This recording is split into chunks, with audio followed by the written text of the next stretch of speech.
His Sacred Majesty respects men of all religions. A man must not do reverence only to his own faith while criticizing the faiths of others.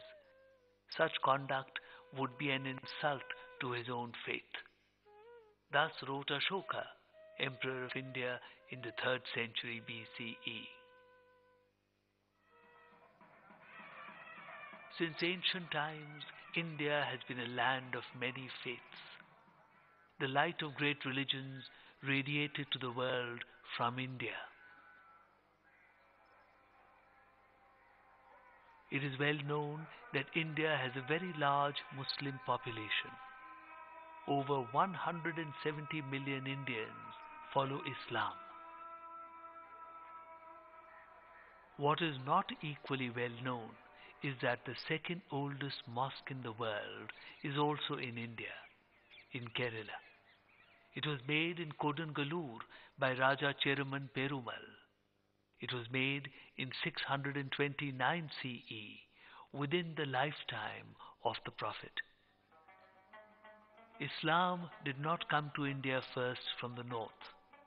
It came through the Arab traders in what is today called Kerala. Traces of the Arab community can still be seen today.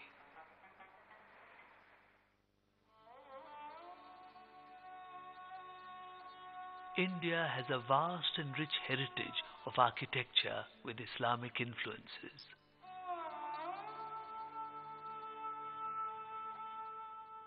From Kerala in the south to Kashmir in the north, from Tripura in the east to Gujarat in the west. In the course of time, various traditions of Islam, Sunni, Shia and Sufi, flourished in India.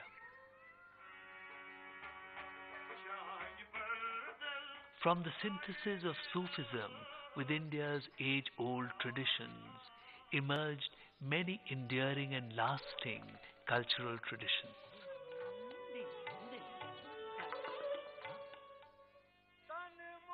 What the famous Sufi poet Amir Khusro wrote in Hindi in the 13th century is sung with devotion and fervor even today.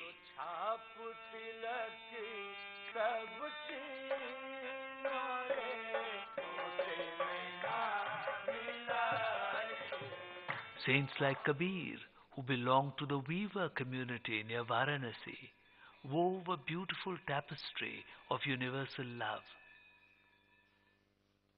Sufism blossomed in India's openness and pluralism.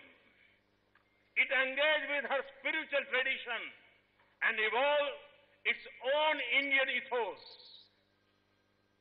And it helped shape a distinct Islamic heritage of India. We see this heritage in the fields of art, architecture, and culture that is a part of the fabric of our nation and our collective daily lives.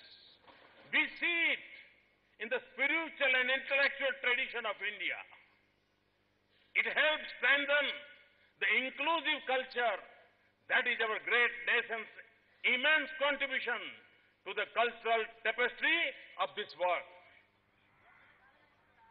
India's tradition of understanding and synthesis was cast into principles that define the political architecture of modern India. Through the Constitution of India, our founding fathers envisaged securing for all its citizens justice, liberty, and equality, as well as the promotion of fraternity among all.